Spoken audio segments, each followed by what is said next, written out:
సాటి మనిషినే పట్టించుకొని రోజులు ఇవి. పక్కవాడు చనిపోయినా నాకెందుకులే అనుకునే పక్కకు తప్పుకుని వెళ్ళిపోయే కాలం. అలాంటిదో మూగజీవి మరణిస్తే ఆ గ్రామస్తులు తట్టుకోలేకపోయారు. కోతి మృతదేహానికి శాస్త్రోక్తంగా అంత్యక్రియలు నిర్వహించి మానవత్వం చాటుకున్నారు. ఒకరు కాదు, ఇద్దరు కాదు, ఊరు మొత్తం కదిలింది. ఓవైపు డప్పు వాయిద్యాలు, మరోవైపు టపాసుల పేలుళ్ళు. ఇదంతా ఏంటో తెలుసా? ఓ కోతి అంత్యక్రియల తతంగం.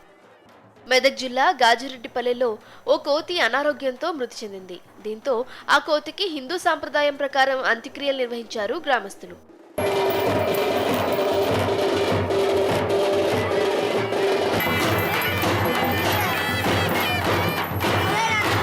రెండు కోతులు తమ గ్రామంలో ఎప్పుడూ తిరుగుతుండేవని, అవి గ్రామంలోకి వచ్చినప్పటి నుంచి వర్షాలు బాగా పడి పంటలు బాగా పండాయని స్థానికులు అంటున్నారు. ఈ రెండు కోతుల్లో ఒకటి మరణించడంతో గ్రామస్తులు తీవ్ర ఆవేదన చెందారు. గ్రామానికి అరిష్టం జరుగుతుందేమోనని భయపడ్డారు. వానరం ఆంజనేయ స్వరూపమని భావించి భక్తి శ్రద్ధలతో శాస్త్రోక్తంగా అంత్యక్రియలు నిర్వహించారు. ఈ 2-3 కోతులు తిరిగి పంట బాగా మంచిగా వచ్చుండే. అయితే అంతా ఈ కోతులు వచ్చిన హనుమన్ల గుడి కూడా కట్టినాం.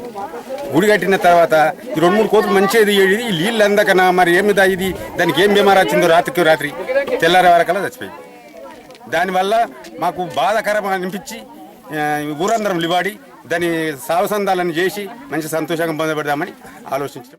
కోతి మృతదేహానికి పసుపు కుంకుమ పెట్టి పాడె కట్టి గ్రామంలోని చావడి నుంచి డప్పు వాయిద్యాల నడుమ అంతిమ యాత్ర నిర్వహించారు.